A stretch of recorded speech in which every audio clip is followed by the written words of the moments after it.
Một ngày đẹp trời, bạn bỏ phố về quê chữa lành. Đang tung tăng thì bẹp. Chúc mừng, bạn vừa dẫm trúng một bãi phân bò. Ghê quá đúng không? Nhưng bạn biết không, bạn vừa va phải một nhà máy điện mini đấy. Thật ra, phân bò có thể phát điện được. Vậy liệu phân người có làm được điều này không? Câu trả lời nằm ở cuối video này. Đừng bỏ lỡ nha, vì hôm nay là một video hơi hôi nhẹ một tí, nhưng cực kỳ thú vị. Trong video trước về bã mía phát điện, các bạn có thể tìm link góc phải màn hình. Miss Bamboo có chia sẻ rằng phân bò cũng là một dạng năng lượng sinh khối, tức là biến chất thải hữu cơ nông nghiệp thành năng lượng. Vậy năng lượng này được sinh ra như thế nào? Trong phân bò có chứa rất nhiều vi sinh vật và chất hữu cơ. Khi được đưa vào hầm ủ khí sinh học, nơi kín khí, không có oxy, tạo hình như một chiếc bụng khổng lồ, thì các vi sinh vật này bắt đầu ăn chất hữu cơ và tạo ra hai sản phẩm. Một là khí sinh học, hay còn gọi là biogas, chủ yếu là khí metan, CH4 và khí CO2, nổi lên và được dẫn ra ngoài qua ống khí. Khí này có thể dùng để nấu ăn, đun nước, như loại khí dùng cho bếp ga, hoặc thậm chí quay tua bin phát điện. Phần thứ hai là dịch bùn, hay là phần bã còn lại nằm bên dưới. Có chứa nhiều chất dinh dưỡng, có thể được dùng làm phân bón hữu cơ. Ở nhiều vùng nông thôn Việt Nam, một bể biogas thôi đã đủ cung cấp khí ga cho cả một gia đình nhỏ, vừa tiện dụng lại vừa tiết kiệm. Vậy phân người có làm được như thế không? Về mặt khoa học là có nhé. Phân người cũng chứa chất hữu cơ, vi sinh vật và nước, nên về lý thuyết hoàn toàn có thể tạo ra khí biogas như phân bò. Nhưng có hai vấn đề to bự với phân người. Một là nó rất khó thu gom. Con người đâu sống tập trung như đàn bò, nhà nào nhà nấy đều có nhà vệ sinh riêng lẻ. Ai lại đi gõ cửa từng nhà để thu phân đâu. Thứ hai là phân người khó xử lý hơn phân bò nhiều. Phân người chứa nhiều mầm bệnh, vi khuẩn, thuốc, hóa chất, vì chúng ta ăn đủ thứ, từ rau, thịt, đồ chế biến, thực phẩm chức năng, rồi uống thuốc nữa.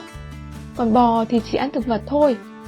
Nên việc ủ phải cực kỳ an toàn và khử khuẩn kỹ, nếu không sẽ trở thành nguồn lây nhiễm khuẩn. Vậy nên lý thuyết là vậy, nhưng về thực tế phân người không được sử dụng trong trường hợp này, vì vừa mất công lại còn mất vệ sinh nữa. Vậy thì ngoài phân bò còn ứng cử viên nào khác không? Phân lợn cũng là một ứng cử viên vàng cho việc sinh ra khí biogas, vì dễ thu gom, lợn nuôi chuồng tập trung và có khi còn cho nhiều khí methane hơn cả phân bò. Tuy nhiên, vì lợn cũng ăn tạp nên phân lợn cũng khó xử lý hơn, mùi khó chịu hơn, dễ sinh khí H2S, có mùi trứng thối, lại ăn mòn kim loại. Nên khi dùng, cần vận hành kỹ thuật tốt để hầm không bị quá tải hoặc rò rỉ khí. Ngoài ra, đồ ăn thừa cũng là một nguồn nhiên liệu tiềm năng. Chúng giàu năng lượng, dễ thu gom ở các nhà hàng, bếp ăn tập thể. Tuy nhiên, loại nhiên liệu này cần xay nhuyễn và trộn hợp lý. Ví dụ, 50% phân, 50% đồ ăn hữu cơ. Vì nếu như cho quá nhiều, hầm sẽ bị chua, vi sinh vật sẽ chết, không sinh khí nữa. Có thể thấy lợi ích của loại hình năng lượng này là rất lớn.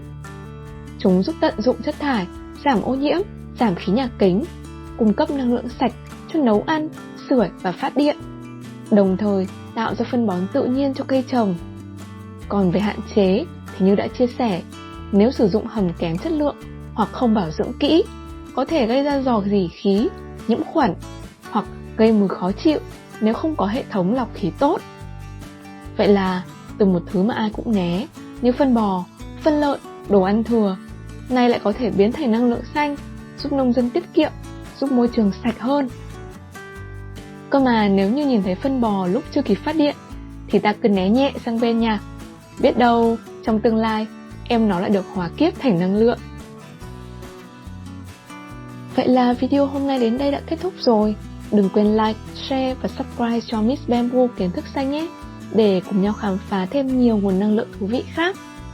Bây giờ các bạn có cảm thấy thiện cảm với phân bò hơn trước chưa? Hẹn gặp lại mọi người trong video tiếp theo của Miss Bamboo, kiến thức xanh.